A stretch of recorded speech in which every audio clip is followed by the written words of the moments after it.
Thank you for joining us for Beyond Allyship. I'm your host, Mahlet Aschenaki. And I'm Asha Thanki, Green Card Voices podcast manager. This week, we're speaking with the executive directors of Freedom, Inc., a community organizing and leadership development organization dedicated to queer justice, gender justice, and Black and Southeast Asian liberation. Kabzuag Vaj is a daughter, mother, artist, and organizer. She was born in Laos and came to this country as a refugee child with her mother and siblings. She is a founder and co-executive director of Freedom, Inc. She has dedicated the majority of her life to ending gender-based violence. Her advocacy started when she was 16 years old, assisting and housing at-risk teens and challenging abusive gender norms within her community.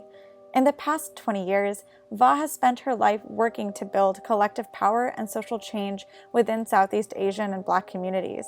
She was recognized as a champion of change at the White House during Domestic Violence Awareness Month in 2011 and was named one of 20 women of color in politics to watch in 2020 by She the People. She is a co-founder of Building Our Future, a global community campaign that works to change traditional practices, behaviors, and beliefs that contribute to gender-based violence within Hmong families while building the leadership of women and girls. Kabzuag is also a co-owner and founder of Red Green Rivers, a social enterprise that works with artisan makers, most of whom are women and girls from the Mekong region in Southeast Asia. M. Adams is a community organizer and executive director of Freedom Incorporated. Born and raised in Milwaukee, Adams has been in Madison since 2003. Adams's dad has been incarcerated for most of her life, and she comes from a community that has been the extreme target of police violence. And in March of 2016, Adams's mother transitioned after fighting cancer and many forms of violence. Adams is also a dad and sees her family as a primary motivator for her work. As a queer Black person, Adams has developed and advocated for a strong intersectional approach in numerous important venues. Adams is a leading figure in the Take Back the Land movement and movement for Black lives. She presented before the United Nations for the Convention on Eliminating Racial Discrimination. She is a co-author of Forward from Ferguson and has a paper on Black community control over the police. And she authored The Intersectionality Theory and Why Killing Unarmed Black Folks is a Queer Issue. Adams can regularly be seen in person, on TV, or in the newspapers, giving presentations, testifying at city council meetings, and energizing crowds at protests. Well, I just want to thank you both for joining us on Beyond Allyship. So I'm just going to get straight to it and get to our first question, which is just if you could just both tell us a little bit about you. This can include your organizing role, but also what you do outside work with Freedom, Inc., and how you found yourself in the space you're currently in. Hi. So outside of Freedom, Inc., I am a mom. I'm an artist. Well, secret artist, actually. And I love to travel. And how did I find myself here? So I was born in Laos, raised in the US, but came as a kid, a refugee kid, spent the early years of my life in a refugee camp in Thailand. And then the majority of my life here in the Midwest. We actually were sponsored by a church in Philadelphia. And within a year, we left Philadelphia and moved to the Midwest to reunite with the rest of our families, and have been here since. And my work around and how I became part of Freedom, Inc. was I was really looking for a home. I didn't know what kind of home it was. I was actually looking for family, looking for a home, looking for a political home, social home, whatever. And I decided that there was nothing here that included me. And so I had a vision of starting something that would be for me and be for people like me. And so hence Freedom, Inc.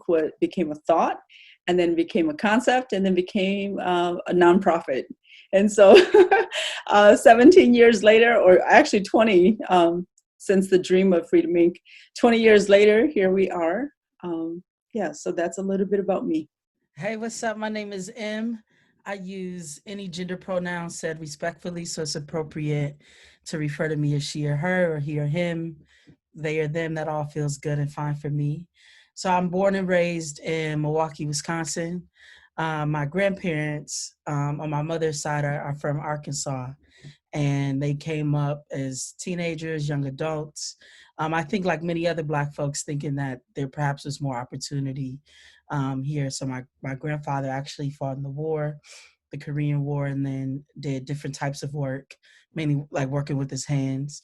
And my grandmother did caretaking work. So she worked in a nursing home. She worked and did other forms of care work. And my mom then was raised there, and I was raised there. So that history is really important because I had the benefit of growing up with my grandmother living right across the street from me, and my auntie living right up stairs from me.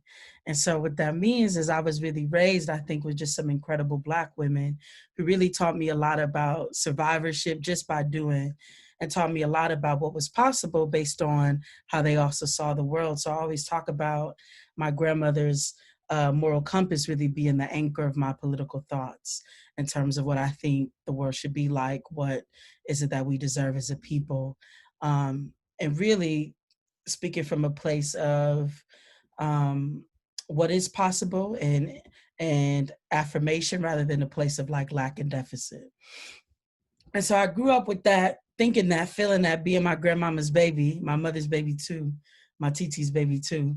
I really took a liking to learning things. And so in school, I got really interested in science because I thought, that's the way you understand the world. And so my whole plan was to grow up and be a doctor because I thought that's the way you help people. And so I went to Madison. UW-Madison is a predominantly white campus. And when I went there, I got to see just, in fact, how terrible things were structurally for my folks. So my own lived experience of being raised by a single mama, who the most she made a year was like $13,000, being a child whose father was locked up pretty much my whole life, from seeing all different types of violences, and now being in a community that didn't have those same structural barriers that were pretty much unbridled, I could see really easily the systems. And so, long story short, after being in the sciences, I was like, oh, maybe I should do something different. Maybe I should begin to do things more systemically. So I wound up being an organizer. And now I do organizing work with Freedom Inc., Movement for Black Lives. I'm also a dad. I'm a husband. I'm a family member. I'm a comrade, a freedom fighter, all that. So that's me. I love it. I love it. Thank you both again for joining us. And I know, Kajwa, you kind of covered a little bit on this, but can you guys talk to me a little bit about your communities? Where do you find home? And I know many people have different definitions for community and home, but socially, culturally, geographically, like where is home to you? Yeah, so I think as a refugee kid growing up in Madison and being resettled in some of the poorest neighborhoods throughout the US for Southeast Asian refugees, home for me right away was Black and brown communities, very poor communities. I grew up only knowing Hmong people, going to school and coming home and seeing a lot of the Black kids who went to school with me, but at school we weren't friends and we knew each other, but coming home, we were neighbors, but we weren't friends either. And so community to me has always been Hmong and Southeast Asian. And then as I was growing up, people were moving and getting married and starting their lives. And so when you live in a predominantly white community or a state, at a very young age, I knew that if for me to create community, that it wouldn't have, that it wasn't going to be blood. And so I think that it's really, I'm in a really unique position because I'm a mom, but community to me is like, I'm Hmong, I speak Hmong, but I also created a family and a community in a different way, and that all my kids did not come to me in the way of biology, in that all my kids are, I call them chosen families. I mean, a lot of people call that, but I always say they adopted me. and they like decided that I was going to adopt them. And so I have kids who basically are my kids because they've chosen to be my kids. And so I think that like for a lot of queer families and for a lot of like families now, that's the way that things are. And what I've learned from that is people get to choose healthy communities and they get to build different types of communities. And so I think for me, the Freedom Inc.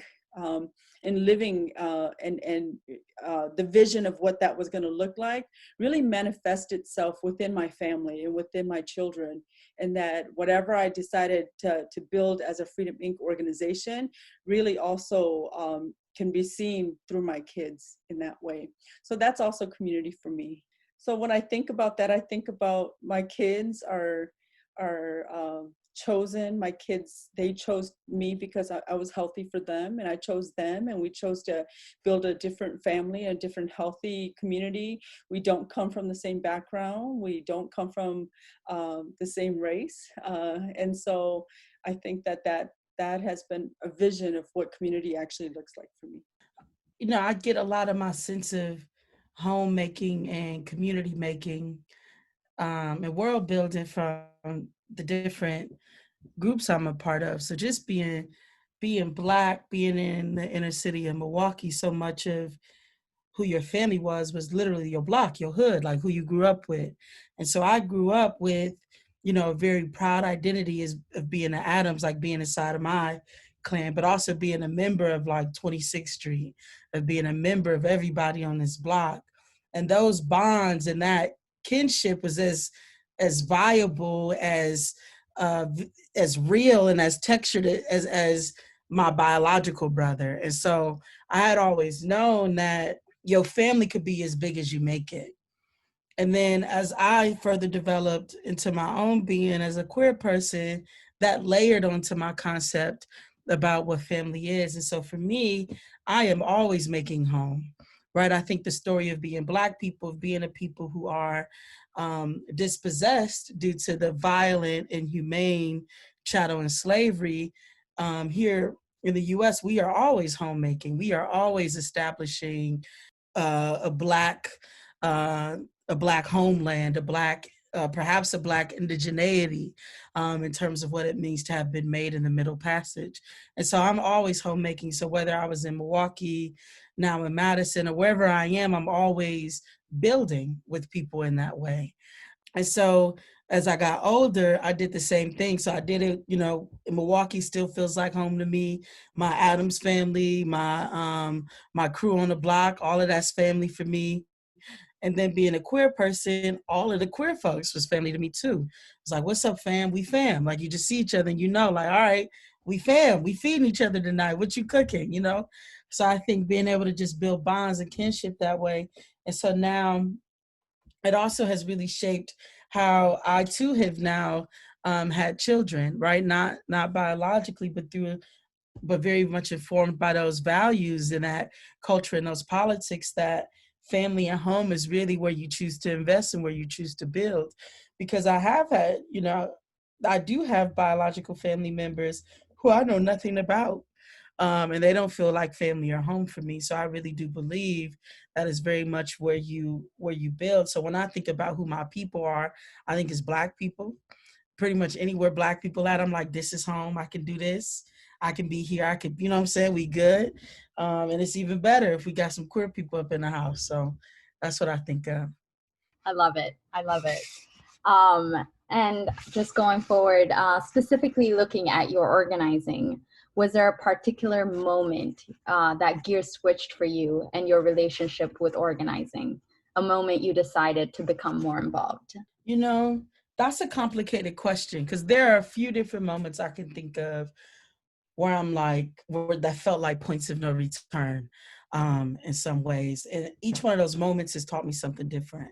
So Hurricane Katrina, for example, was a moment because I could see it was categorically undeniable that the only people who would save us was us. That we could get news cameras in there, we could get all the shots, we could see people waving on top of the roof, no planes could make it in there because it was flying by taking pictures, but that nobody was gonna save us. So Hurricane Katrina was a moment for me to really think very seriously and rigorously about self-determination and autonomy for Black people. That we just can't sit around and wait and hope that literally water can be rising above your home, that they were not going to come in there and get us. And that very much felt like a point of return in terms of my organizing work. I also think, like many other folks around my age, the last iterations of urban rebellion have also been points of no return. So not only the murder of George Floyd, but all the murders, Mike Brown, Eric Garner, Sandra Bland, Corinne Gaines, all of those moments really being shaped, because I could see and I could say that I have bared witness to the power of people. I have witnessed that when we took into action, when we have moved into our power, how the communities changed. And I think, and lastly, I'll say the other thing that's really shaped my organizing work, like as a pivotal moment that I remember, is a woman that I worked with, who I won't name, but she was a Black woman, and a Black disabled woman, and it was just so clear to me how nothing could bring about justice for her other than a movement. That mental health systems were failing her, that housing systems were failing her, that even some of the cultural and communal things that we thought could work in place were not enough, and that everything around her was failing her, and that I knew that there was going to be no hope for her, people like me, people like my mother, without a social movement. So those are three distinct moments I remember. I think for me, my story of coming into this world really shaped me, and throughout my childhood and throughout my girlhood, my mother always made it a point to tell me this story. And the story is how I came into this world. It was right during the Vietnam or the secret war in Laos. And when I was born, she was malnutritioned, so I was malnutritioned. And they didn't think that I was going to survive, and they thought that I was going to die. But my dad had so many other children that I wasn't an investment because I was a girl. And so like just the fact that from birth, like you're not invested in because you're a girl. And then on top of that, like having my mother retell this story of how I was taken to a hospital across the border because I was really sick. And in that hospital, she witnessed children who were dying or sickly, like their blood being drawn because so many people were dying during the war, and that they were literally killing children and draining the blood out of the children to keep soldiers and to keep other people alive, and how she saved me. But when she took me back home, my dad literally was going to beat her because he thought that for sure she was going to kill me because she had taken me from this hospital, but in fact she had saved my life. And so then she tells that story, and then she also tells the story of how we were it was the refugee camp and everybody was starving, but because I was so sickly, she would hide food from my siblings so that I could eat. And so these are stories that have been told to me like throughout my childhood. So I don't think I ever thought I had a choice but to do something. And then on top of that, growing up in a Hmong family, and during the 80s when we were so new and the traditions were so strong, that patriarchy was so strong that I had gender roles within my family. And for some reason, that just did not resonate with me. And so the push for us to get married early on, the push for us to like have gender roles and gender chores in the household, like for some reason, like I just felt like, even though I didn't have understanding and language for injustice, like I knew and felt what injustice felt like. And so from a very young age as a teen, like I was already fighting, and I was fighting for everybody. And I always tell this story to everybody, but this is what justice looked like for me. We would have family gatherings and all the men would eat first and we would set the table. And I remember being in the kitchen, like, I'm gonna eat for everybody else. Like, just like eating for my mom, my sister, and like having a sense of like justice and having a sense of like, you know, that I was doing it for my people, for my gender. And so from that young age, like I always knew that I had to create something else and I had to do something. So I think that really started my organizing career. When I was about 16 years old, I graduated from high school and then went to college, but I was so young and I was living in the dorms. And I remember I was already an advocate because we would have Hmong girls come through. They would come through Minnesota, or they would come through, and in the summertime, they wouldn't have places to go, or they would come and like join these tournaments. And you two are in Minneapolis, some Hmong people love volleyball and soccer tournaments. And they would come and they wouldn't have a place to stay. So they could either stay with all these men that they came with in the hotel rooms, or they would come and stay with me. And so I became this hub in this place, even at like 16, 17 years old. And I remember the first case that I advocated for, it was a young girl in town, and she had gone out late and her mom and dad didn't like it. And so they shaved off her head. And so she was crying and she ran to me, and I sheltered her. And her parents ended up calling the police on her and me. And I was going to get arrested for harboring a runaway. But I was also a minor myself, but I was at the university. And so really advocating for her and for me not to get arrested. Like, so my advocacy, I feel like, really started young. Even when I didn't know what I was doing, like I still fought. So those are two things that I remember clearly. That's so amazing. And like you talking about gender inequality, I'm originally from Ethiopia, and I saw that so much. And the dinner you were just talking about, how the men eat before, just, I just resonated with that. So as you mentioned earlier, Freedom Inc.'s work is now 20 years old. And for the vast majority of its time, it has focused on intersectional justice. Could you speak with us a little bit more about the three pillars of your work: gender justice, queer justice, and Black and South Asian liberation? As you all can see, because of my lived experience, our first, it was an organization that was created for young people, but it was always created through the lens of gender justice. Even like I said, even though we didn't understand it, couldn't define it, we felt it. Like I felt what that felt like. And so from the very start, like Freedom Inc. was an organization that was started with gender justice in mind. And that meant prioritizing women, prioritizing girls, and prioritizing queer folks. And even at the young age, like when nobody was talking about queer spaces, like I knew enough to be that if there was no space for me, definitely there's no space for queer folks and queer young folks. And so Freedom Inc. from the start always had that framework. And that we were gonna fight for resources. We were gonna always advocate for women and girls. And we were gonna do it through the gender justice lens, but really doing it through fighting not just for gender equity, but to end gender-based violence. And so that's really kind of like, no matter what we did, even if we were doing campaigns to end racial profiling, it was through a gender justice lens. Even if we were doing immigration, it was still through a gender justice lens. And so it kind of like started the way that we would do our work. So how we became Southeast Asian and Black. I mean, as you all know, the history of Southeast Asian resettlement is a failed refugee resettlement project. Basically, they put us in some of the poorest neighborhoods with no infrastructure, no resources to make sure that we survived.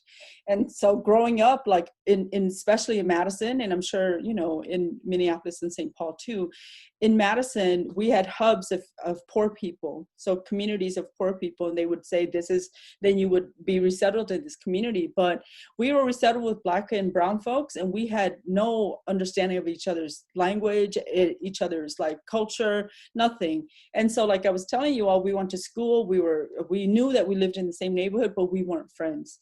And so when I was starting Up Freedom Inc., I understood that, and I understood the relationship.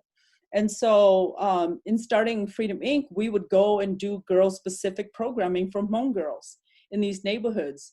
And the Black girls are like, what about us? Like, yes, the neighborhood has programming, but we want girl-specific programming too. And so as a Hmong organization, we're like, well, we're not the best leaders for you, but we actually can create a space for you where you can come and talk. And at first, we made the mistake of putting them both together. And so there was a huge misunderstanding because the Hmong girls are like, we don't understand, you know, what the Black girls are going through. And Black girls are like, that seems off. We don't know what you're going through. And so we decided that we would separate them and build separately and then have opportunities to come together. And so our Black program didn't really, we had it for a few years, but it didn't really blossom and it didn't really grow until M became part of Freedom Inc. And then, you know, it then M took it to where it is today. And so that's how we became a Southeast Asian and Black organization. We do have points of unities, and later we'll talk about how we're working that through, because I think it's important for people to understand that it isn't just about meshing two different communities together, but it is about building side by side, and we're still trying to figure out what that actually looks like. I can talk a little bit about queer justice. So, you know, I'll say what feels integral to our understanding is that our identities are interconnected, right? So we do borrow, you know, the concept of intersectionality, which was developed inside of Black feminisms, which we're really looking at the whole person, right? We're thinking about our race, our gender, our socioeconomic status, immigration status, and so many other things, if we're disabled or not. And I'm saying that to say, even though we have these distinct pillars, it's not like they're completely separate. It's not like, hey, go over there for gender, go over here for queer, go over here for Black, but rather they are ways that we make sure we're intentional about working on these different aspects of our identities and making sure that there's justice had around these different aspects of our lives. And so our queer justice work then is really about looking at the experiences of queer, trans, and intersex folks and thinking about what does a just world and a just society look like for us. So here we explore a range of things. We explore a range of things from, you know, how do we name ourselves? How do we want to be named and recognized? We also explore concepts like, you know, what are relationships for us? What are, and not just romantic relationships, but sort of these broader questions of how are we supposed to interact with these genders, right? So we do a lot of work to disrupt these gender norms and gender conformity inside of our homes, right? So it's not just about if I'm gay, it's also about, you know, challenging what we think a man and a woman should be all together, right? And disrupting gender norms. So that's its relationship to gender justice. It's also about how we parent if we decide to parent, right? If we choose that. So it's also looking at reproductive justice for our communities. It's also looking at other structural things and other policies that have to do with improving society. So it's also thinking about housing injustices, economic issues, immigration, sort of the gamut, if you will, because in our analysis, all of these things relate to queer justice, because really to be queer, right, and I'm using the word queer intentionally and not saying LGBTQ, because what I'm trying to get at is having an identity, but also a politic, right? So being queer means that you are a member of the LGBTQI plus community, but you also have a politic that is radical, that is leftist, that is abolitionist, that is about dismantling all things harmful and building something anew. And so inside of our work, we do a range of things from working with the person, right?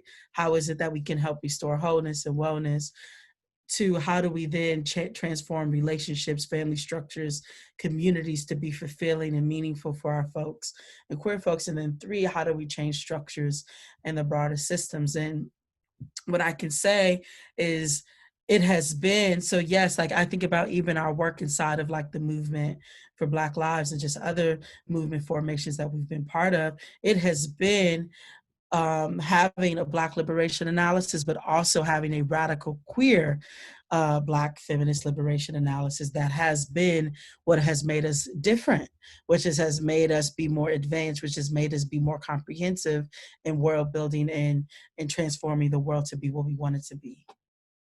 So after the police murder of George Floyd, there has been a lot of conversation among non-Black POC communities, and specifically Asian American communities, around the presence of a former police officer who was Hmong. In many communities beyond Minneapolis, these complicated but necessary conversations about systems of white supremacies were brought to the forefront in media. Given the history of and nature of your work, did this prompt new conversation or new interest in the work that you do? So, I mean, we've always known that white silence is violence. We've always known that there are many non-Black communities who are very anti-Black. Mm-hmm. And so I think that what happened here was because one of the officers was a Hmong person, because the Twin Cities or Minneapolis is Hmong country, has a large Hmong population, I think that what it showed the world, whether you thought he was Hmong or Asian or Chinese or whatever, he was Asian to a lot of people. And it highlighted the complicity to racism and anti-Blackness within Asian communities, in this case, the Hmong community, and what happens when you're complicit, and what happens when you're silent, and what happens when you turn your back, when you see injustice and you see anti-Blackness and you see murder, the handling of how the police state in this country treats Black people. This is what happened.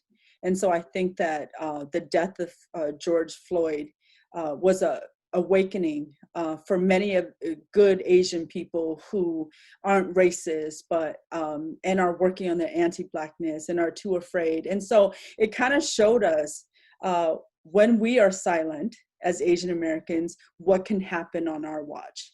And I think that for those of us who were like, oh, okay, so now I have to do more, we went into action. But there were so many that basically did not take responsibility for what happened, period. And actually can look at that clip and say, it wasn't his fault, because there's layers that you're not seeing, layers of complicity, layers of silencing Asian Americans, layers of invisibility and justice for Asian Americans, right? And so I think that it really sparked these conversations where people, but it didn't start right away. And I would have to say that for my community, a lot of it was off the back of what happened to me in my comments, right? Because what happened the day after Target was burned down on social media, I put up a post that said, "Fuck Target, George Floyd died." And I said that to say to my community, the reason why I said that was because prior to me saying "fuck Target," nobody was talking about George Floyd. And so I had cousins in Minneapolis who didn't mention George Floyd, but everybody inboxed me was totally upset that I would say fuck Target because Target was in their community. And so that they were really hurt that I said that, because everything around them is burning and this is their community. And so the conversation was, the anti-Black in that is, had you talked about George Floyd the day before and was mad about the burning of Target, then I can understand that. But because you did not talk about George Floyd, and then you started off with the Target conversation, and then now you're like, and of course I care about George Floyd. And so that became very clear for me. So that conversation was like, okay, now let's have a conversation about how we as Hmong people, or and then there are other Asian folks who were trying to disown Hmong people at that time. No, we all look like you. At this moment, this ain't no Hmong dude. This is you're Asian. And so that conversation also came to play. Then what I wanted to highlight was, I think that I had, as a gender justice advocate or a feminist, among feminists, I've always been really spoken up against injustice, like gender justice or gender injustice and the killing of Hmong women and domestic violence. And so my community knows me to be that person, that I've never been silent about that type of thing. And so I've gotten like feedback, and people have been mad at me, but people have never been mad at me to the point of like threatening me, threatening rape, threatening looting, threatening bodily harm, like all of the things that came with that was to a next level. And so then it also dawned on me that, oh, this is what the anti-Blackness coupled with the misogyny looks like. And so I think that lesson, and I've been really vocal about that, because I think this is a moment, a unique moment in time where my experience is supposed to be a lesson for all of us. And so we have to have this conversation of what anti-Blackness and misogyny looks like for non-Black people. And so these are some of the conversations. After that, I think I saw more and more conversations, more bold conversations around anti-Blackness and around how Asian Americans can show up. But that did come at a cost. And that cost was hundreds of threats and hundreds of people being really upset. I would say, this is an interesting moment. I think this is a time ripe with opportunity. And frankly, we have an opening to radically redefine some things that kind of always were the way they were. And one of those things has to do with our relationships with one another. So what I think we need to be thinking about, right, is, how do we begin to align ourselves not only with sort of these cultural interventions of, I know Black people, I like Black people, we like Black culture, so we should support Black people. That's good. But how do we begin to understand race in another way? Meaning, how do we understand the capitalist and the economic underpinnings to what happened, right? So Black people are consistently murdered by all people, not just white people, not just Hmong people, right? So in some sense, I think there's an opportunity here because the officer was Hmong to have a conversation with Southeast Asian people around what solidarity looks like. But if we sort of stop at the officer was Hmong and that forges, or that's the only point of connection for us to engage in these questions, then we sort of miss the real reason why George Floyd was killed. And then we really won't be in real solidarity, right? And so I want people to understand anti-Blackness, not just as a cultural thing to know, not just like, do you like Black people? How do you feel when you see Black people walking down the street? But I want people to understand we live in a world based on profiting from Black death and profiting from Black murder.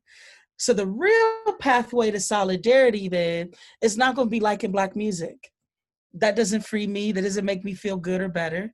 The real pathway to solidarity between Black people and other people, and since we're talking Black and brown, but Black people and brown people, is brown people who, in some ways, are being offered an opportunity to advance the side of capitalism. It is for them to betray it. It is for brown people to say, we no longer participate, we no longer support, we will no longer be part of a system that devalues Black people and that puts profit over the life of Black people. And so that's what's at the heart of it. So yeah, now it's Target, right? Where it's like, well, how could you burn Target? But 10 years ago or however many years ago, it was bread at a grocery store at Katrina, right? And 5-6 years ago, it was a gas station in New York or in Ferguson with Mike Brown, or 2 years ago, it was somebody's 7-Eleven. You understand what I'm saying? Is that there's always sort of this question baked inside about, frankly, what Black people have the right to do and really what's more valuable than Black life. And that's actually where we need alignment.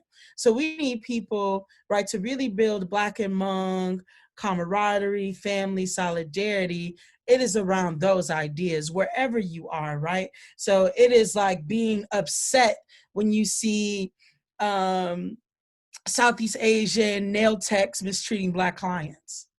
That's actually what it is, right? It's like being able to say in that setting that is just as wrong as watching George Floyd die. It's being upset at Black businesses not being allowed to open, Black communities not being able to open Black businesses inside of our own communities, but Asian folks having the opportunity to open hair stores, right? So when we talk about solidarity, it's really aligning with the concept of, do we value Black life over our ability to profit? And our can be like me uniquely or this broader system. So it's also being outraged at China in Africa, right? So like this is like, so we really need to be unified. And so last thing I'll say on this question is Kwame Nkrumah, who is a leader of Pan-African revolutionary leaders, said, and he said this to Black people, but I think it applies here, that unity is going to be defined not by our tactics. So we don't need brown solidarity just by marching. It's great if you march, but if we're out there marching for two different things, then what's the point, right? So he said, what we have to be unified in is not our tactic, but it's our ideology. And so really right now, to really be pro-Black, to really be resisting anti-Black, is to be resisting racial capitalism in every aspect of our lives. So currently we are in a global pandemic, and one where there's been increased xenophobia and hate against Asian Americans. and that runs parallel to the continued energy in the movement for Black liberation. Have there been any new challenges in your organizing space? And more specifically, what are the immediate challenges you see ahead for your space? And this could be midterm and or long-term. You know, at the beginning, prior to the uprising, we had the pandemic, right? And during the pandemic, one of the things that happened was, of course, the two social media posts of this Asian American Chinese person in San Francisco getting beat up by some Black men, I think. And then there was another case, and Asian Americans were like sharing it as if like this was like the most horrific thing that's happened. And it's horrible, right? But then we, as Freedom Inc. Southeast Asian folks, put out a press release or a statement that said, like, take those videos down. Because if you've never posted about Black people and all of a sudden the only post that we see that you've been posting are these two posts about Black people causing harm to your people, that's anti-Black. And so like really having to address that, and then people getting really upset about like us and invisibilizing their pain and as Asian Americans, like what about how we suffer and what about our pain and what about the injustice that's happened to us? And so quickly what we found is that yes, we are invisibilized, and yes, there has to be space to talk about that, but we can do that without being anti-Black. And we can do that. And then quickly, as we were starting to have that conversation, the uprising happened, right? And so then people took that further and said, why should we, these two videos just came out, why should we care that George Floyd died? Because nobody else cares about us. And so it was like really shifting and having conversations, but the people who already were anti-Black, it just gave them more ammunition to be more anti-Black, right? And so we knew that. But at the same time, we were able to see and continue to show our people that you want us to call out the beating of this Chinese man in San Francisco, but you won't say nothing about a whole country in China trying to deport and treat like all the Africans in their country. And so like, these are the conversations that we were grappling with, because community wanted to be visibilized and they wanted to talk about their pain and their hurt, but it was really hard. And so we came out like, it's hard for us to ask a community to have sympathy for you when you've not said nothing about a whole country. And then on top of that, a whole country of China exploiting the continent of Africa. And so like, these are the things that they're not new, but we're able to highlight, and the pandemic really like put a spotlight on the anti-Blackness and how much the U.S. hates Asian Americans and think that we're the others, and think always will continue to think as us as foreigners, right? And so I don't think that there's anything new, but I think what the pandemic and the uprising did was it spotlighted all of the issues that we are already having. You know, that's such a big question, because I think what the pandemic did was sort of, it accelerated everything.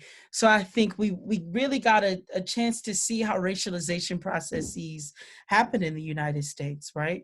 So what was seen and talked about as the Chinese virus very quickly became a Black disease. And what we could see is that the people most impacted by it, the people paying the total cost of the failure of the government by dying, you know, our folks dying, my sister died, about the number of people that were sick, denied medical care, even the amount of our folks that have just died. I know people who've lost family members, who've lost friends, know somebody who's lost a partner, someone who's lost a parent. My sister died. I know people who have just been made very ill by it. The amount of Black folks who are left without housing, without employment, but yet whose labor is essential. So we could it was such an interesting thing. It was a terrible thing to experience, but very revealing in terms of how racialization happens and what that process looks like inside of different communities. And I think there's a lot of learning for us inside of that, right? So I think there is, if we're really serious about building Black and Brown solidarity, we have to understand the different ways that our communities are impacted. And this is what was so important about Kaja's early story around the formation of Freedom, Inc. It was the groups being together didn't work because they experienced the issue so differently. And frankly, not in the same way, right? And so this is not to get in useless arguments about like oppression Olympics, but it is to be accurate. It is to be scientific in understanding the impact of these structures against our communities. So I'm saying that to say, as a Black person, what the pandemic did for many people is like expose the gross injustices of the government. This is the same government that does not have enough ventilators, has more than enough police officers, more than enough bullets, more than enough tasers, tanks, armies, militia, has more than enough. Right. And so the fact that there was not enough medical care was a choice. And I think that became really clear for our communities here in Wisconsin, even forcing folks to go out to vote during the pandemic in person, right? The legislature denying the ability to have mail-in ballots for a longer period of time, forcing people to go into crowded polls. And when I'm saying forcing, is in Milwaukee, a densely Black populated city, they closed down dozens of voting places for hundreds of thousands of people, leaving hundreds of thousands of people to figure out how to vote in a handful of voting places inside of a pandemic. So what I'm trying to point out here is the COVID-19 pandemic helped really bring awareness to the pandemic of 1619, right, which is the pandemic of white supremacy against Black folks through the creation of chattel enslavement. And so in that context, right, amidst the time where Black people have no value, we are dying, nobody cares, to be seen as essential for our labor, to be very made clear, essential for our labor, not our lives, but our labor, to then have our Breonna Taylor murdered in her sleep, to then have our George Floyd suffocated, choked, brutalized, to then have our Tony McDade taken from us. No more. We've reached the Rubicon. There was a point of no return. Our communities have taken all it was that we were going to take. And I think what makes this moment different is that stark reality, is the fact that people are seeing, whether or not you're a leftist, whether or not you're radical, you can see that you can't get a vaccine, but a military can be at your door. Can't nobody answer your call about your unemployment, but here comes a tank. And you can see as a Black person how you do not matter, how you can be killed in your sleep, but be said that your labor matters inside of this capitalist system. And so the coupling of these moments has made this moment, right? It's an Indian writer, Arundhati Roy, I think is the last name, who says pandemics are portals. We are potentially on the other side of here by these pandemics. And not just the pandemics, but frankly, the incredible resistance work of Black people, right? Shout out Black people. But it has been those things that has made this moment be a moment in which we cannot go back. If you say anything less than defund, the line has been drawn. If you say anything less than defund, right, the moment has shifted. Amen. Your work is not only along racial or cultural identities, but specifically tied to labor. For folks who might not have background on the relationship between race and labor lenses, can you touch on how your organization might be different from one that's solely focused on a racial and or cultural lens? I think that for us, because we organize from the Southeast Asian lens, our statistics in this country can show you all that we don't live your model minority Asian American lives. We are predominantly pretty poor. The education system has failed our community. And at one point, it said that 60% of Hmong people live well under poverty rates. And so I think that when Freedom, Inc. started, I always knew that the Hmong people who were doing okay, that they weren't doing like they were doing okay, but that there was a large population of us, and that was an exception. And so I knew that the norm in my community were the poor, were the underpaid, and were the unemployed. And so I think that from the start, and then on top of that, knowing that it was going to be a women and girls and queer organization, we are the most underemployed, underpaid. And so naturally, I think that was our base. And so we've always done all of the things that we do through a gender justice and underlabored or underpaid lens. And I say that to give you an example of, like, during this pandemic, we can support many families, but we've chosen to focus and to hone in our resources to women and queer folks. We know that they're the most hard hit. We know that we're the ones that are taking care of families, but we also know that we're the essential workers. And so what that means is that we're still on top of trying to do distance learning with our kids, on top of like feeding the family. We are also the ones who are still at the grocery stores. We're also the ones who they deem like the nail salon workers as essential workers in some city, so we're serving people.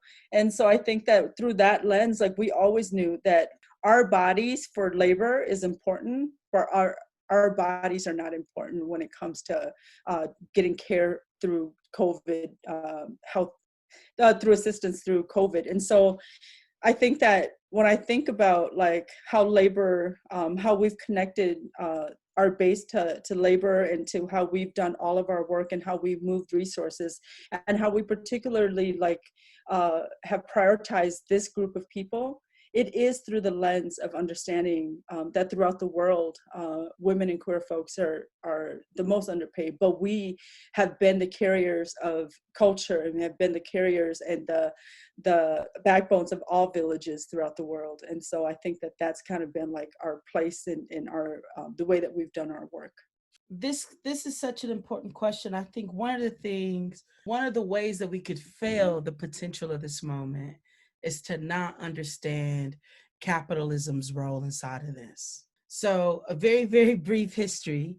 Capitalism went global from Europe, went global through imperialism, made possible by the subjugation, colonization, and enslavement of Black people in Africa.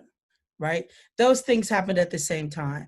Capitalism didn't just knock at the door and say, hey, you want to do this project with me? I got this idea about exploiting people. No, it went there with war, with violence, with rape, with terror, with extractive practices and violence against the environment. The reason why I'm bringing that up here is the transatlantic slave trade, right? Enslavement of Black people would not have been possible without reproductive violence. There was no way to create a system of permanent enslavement where your child too would be a slave unless white people used heinous, terrible, inhumane reproductive violence to enforce it. It absolutely depended on the ability to produce children. And I use the word produce on purpose because that's what it did. Capitalism didn't see these people as people. They saw them as objects, practically human machines, right? Not even human, subhuman machines, chattel, right? Animals to fulfill a mission, right? So they saw Black people having children, not as people having children, but about producing more chattel, about getting more cows or goats. Like, that's how they saw this. Therefore, if capitalism was built on racial violence and reproductive violence, then ending it must require pro-Blackness, Black liberation, and feminism.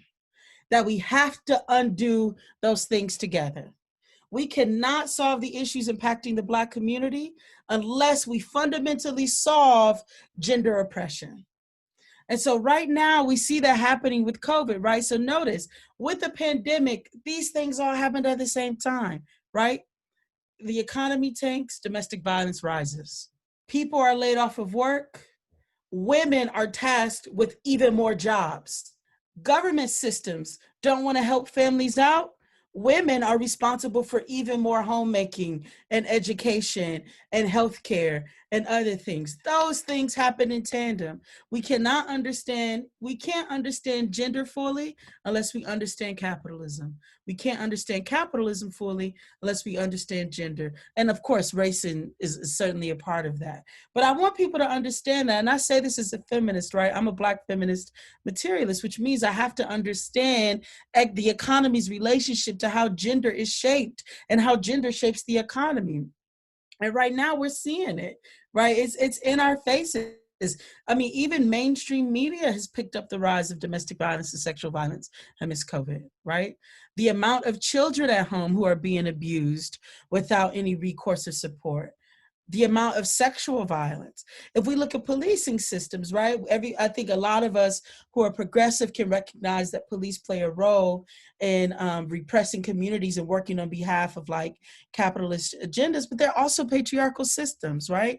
The top three forms of police violence and misconduct is domestic violence against their own partners. I think there was a study done that when they surveyed the departments, one of the departments, there was like 40% of them have acted out domestic violence at home. That's a higher percentage rate than non-police people, right? Than civilians, I guess is the word to use here. So I want people to understand that gender is a critical aspect to this, and it is deeply connected to capitalism. So when we get to the labor question, right? So the people that I work with, the Black women that I work with, they're not just, they're people, but they're also laborers. And because they're Black and because they're women, they don't get talked about as workers. That's part of the challenge to the leftist labor movements, right? It's like, y'all can't keep just talking about capitalism. Y'all got to motherfucking talk about, look, I'm cussing, is that okay? Y'all got to motherfucking talk about race, in particular anti-Blackness, and you got to talk about women, queer, trans, intersex people. And really another way to say this is you've got to talk about patriarchy as a fundamental thing to defeat and not a subsidiary or a periphery you're going to get to at the end. Because if you don't, you will fundamentally misunderstand the thing that you're up against. Capitalism is still requiring that more workers are made, right? Capitalism ain't stopped, y'all. It's like, how can we recover ourselves right now? It is still requiring more workers to be made, which means more women, more queer, trans, intersex people are being oppressed and further repressed under the system. This is no surprise then to us, logically speaking, why we have seen an increase in the murders of Black trans women. Us queer folks, we defy capitalists' desire to force us to be in this nuclear family situation, right? We are breaching capitalists' conditioning of us. And so I think it's really important that for people who are engaged in this fight, and again, I said this before, for us to be scientific in our understanding, to fully understand what it is that we're against. So are we against individual police officers, policing systems? Absolutely. But if we don't understand that the reason they exist is to serve this broader gendered racial capitalism, we won't be able to actually defeat it. You have a generation that has bought into what success looks like through the white supremacist capitalist lens, right? Which is very different from how my mother and them grew up. And so when the looting or the fires or the burning, all of that happened, the uprising, it was easy to talk to my mom and to say, fuck Target. Target is going to be okay. The people. And she'd be like, oh, okay, that makes a lot of sense. But it was the young people who were brought up in this country who saw Target as their employer, as success, as somebody's something, that was important to them. And that's when it dawned on me, like, I have a whole group of young people who have grown up differently. And so the concept of an uprising is not something that they can understand. And they really have like their heart broken over Target, but that they have no understanding and no remorse about a life. And so I think that M is absolutely right in that, how are we going to work with people who've grown up in this country who actually see capitalism as not only as the dream, as success, as the way to be. And so when I saw that happen, I'm like, wow, we have a whole generation who really believes that Target was harmed.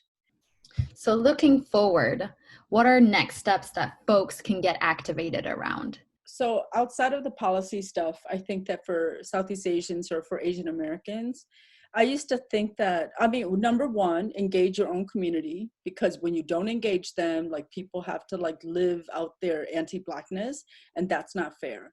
And so I don't care how annoying it is. I don't care how much you want to distance people or like not be a part of that. Like it's your responsibility.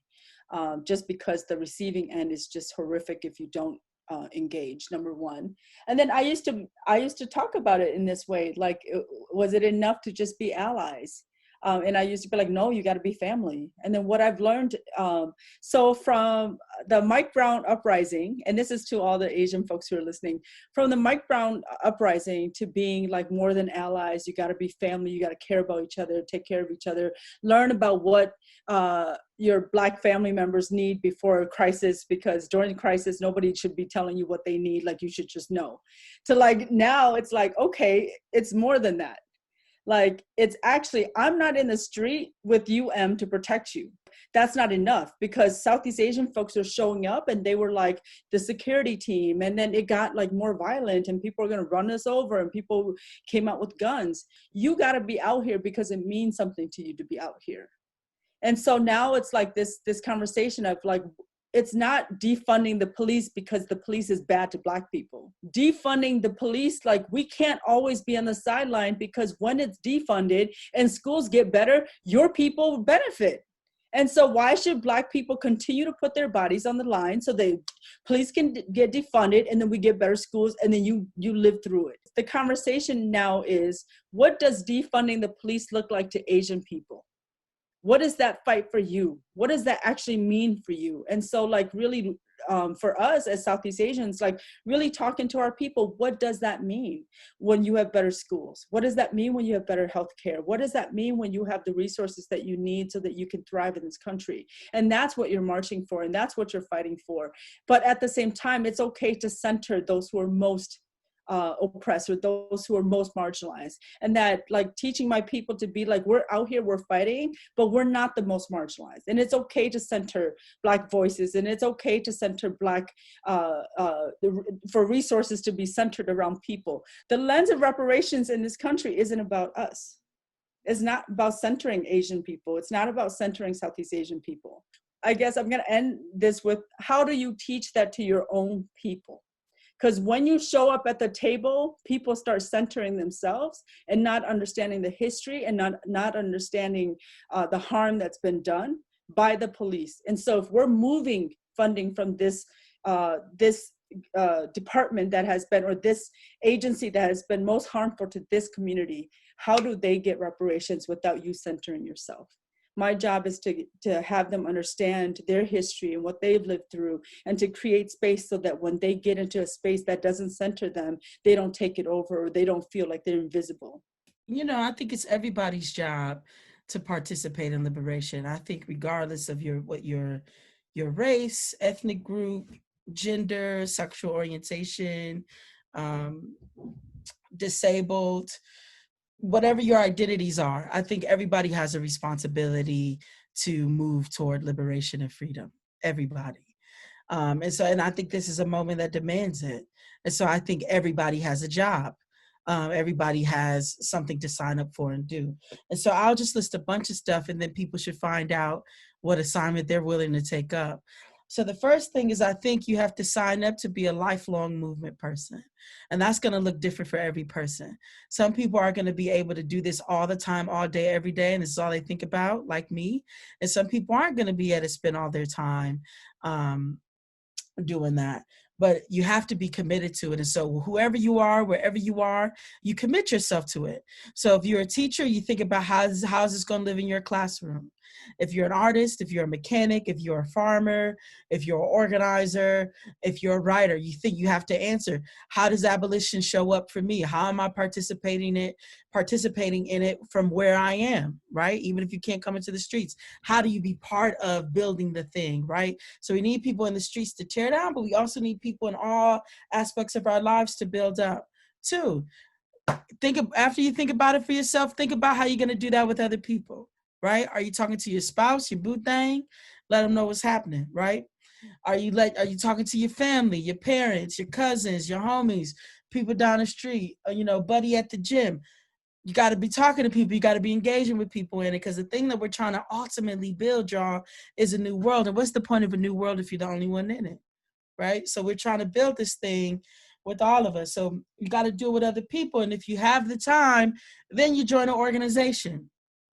There's so many organizations you can join. There's one right for you, right? Get on Google. You're on the internet anyways.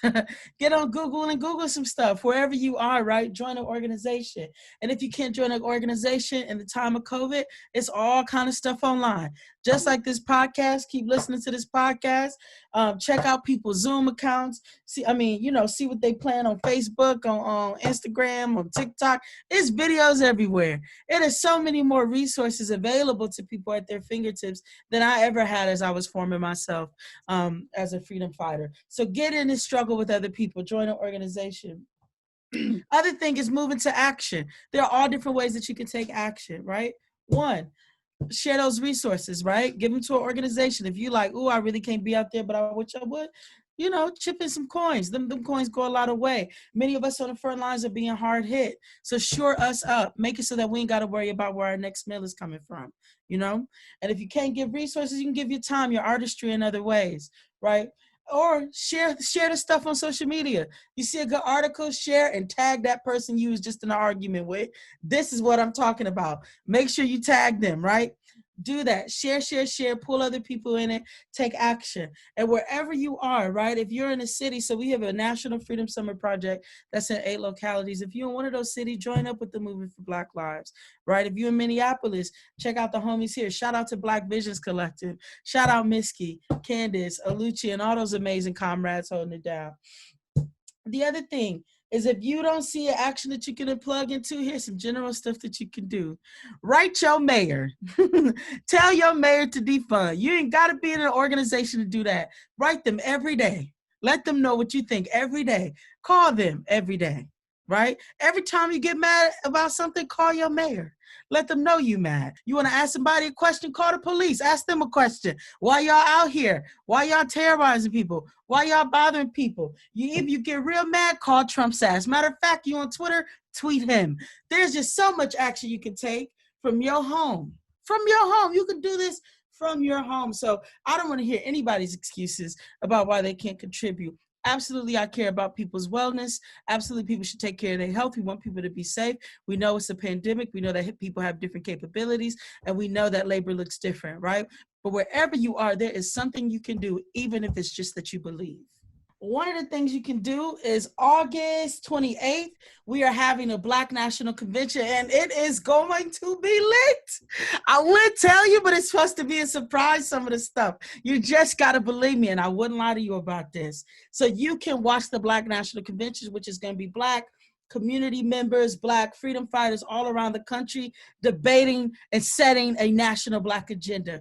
Watch it, get online, be part of the experience with this, right?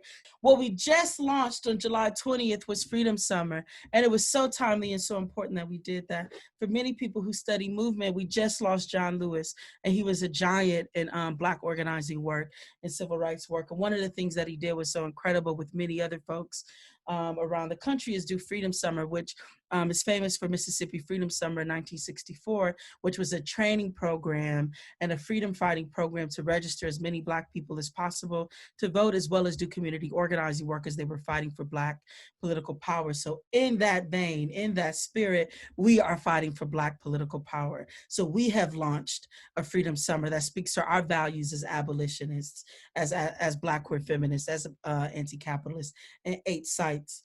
But what we're doing in all those 8 sites is folks are on the ground organizing and building campaigns around defunding the police, campaigns around fundamentally stopping police violence and police terrorism against Black communities. If you're in one of those cities, join up. And guess what? If you're not, we're going to be launching a 3-day blitz for any and everybody to do around the country.